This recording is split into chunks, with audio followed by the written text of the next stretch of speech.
നമസ്കാരം. പറവൂർ മീഡിയ വിഷനിലേക്ക് സ്വാഗതം. പറവൂർ EMS സാംസ്കാരിക പഠന കേന്ദ്രത്തിന്റെ ആഭിമുഖ്യത്തിൽ കെ ദാമോദരൻ അനുസ്മരണ സമ്മേളനം നടത്തി. വിശദമായ വാർത്തയിലേക്ക്. This news brought to you by Kalpaga Weddings, North Paravoor. EMS സാംസ്കാരിക പഠന കേന്ദ്രത്തിന്റെ ആഭിമുഖ്യത്തിൽ മാർക്സിസ്റ്റ് സൈദ്ധാന്തികൻ കെ ദാമോദരൻ അനുസ്മരണ സമ്മേളനം നടത്തി.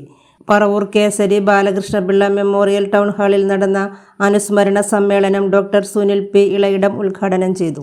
ലോക കമ്മ്യൂണിസ്റ്റ് നേതാക്കളോട് പോലും തന്റെ സൈദ്ധാന്തിക നിലപാട് ആശയവിനിമയം നടത്താൻ തക്ക ദിഷണാശാലിയായിരുന്നു കെ ദാമോദരൻ എന്ന് ഡോക്ടർ സുനിൽ പി ഇളയിടം പറഞ്ഞു.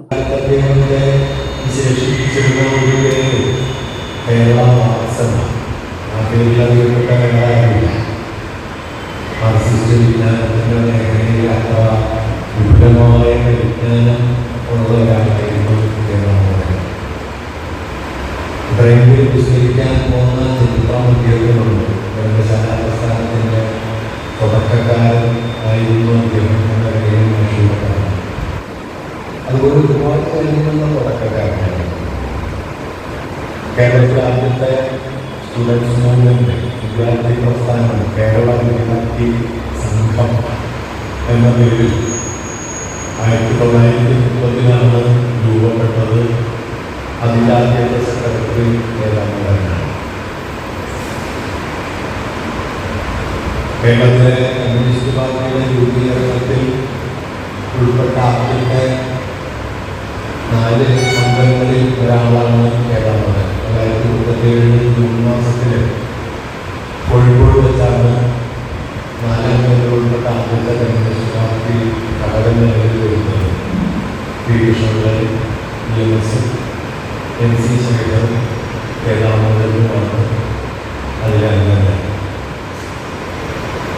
ഘടകങ്ങളിൽ 37 വരുന്നതെങ്കിലും ആ ഘടകത്തിൽ അംഗമാകുന്നതിന് മുമ്പ് തന്നെ ദാമോദരൻ കമ്മ്യൂണിസ്റ്റ് പാർട്ടി അംഗമാണ്. അദ്ദേഹം 1934 കാശി ഇന്നത്തെ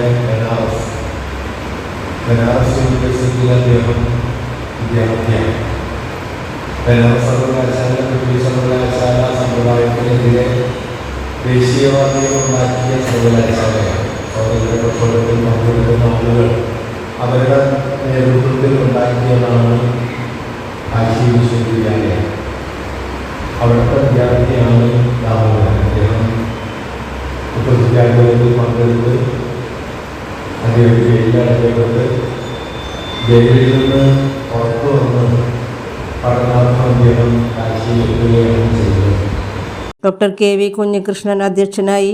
EMS സാംസ്കാരിക പഠന കേന്ദ്രം general secretary KB Jayaprakash, KJ Shine, Shola Dileesh, Joshi Tomo തുടങ്ങിയവർ പ്രസംഗിച്ചു.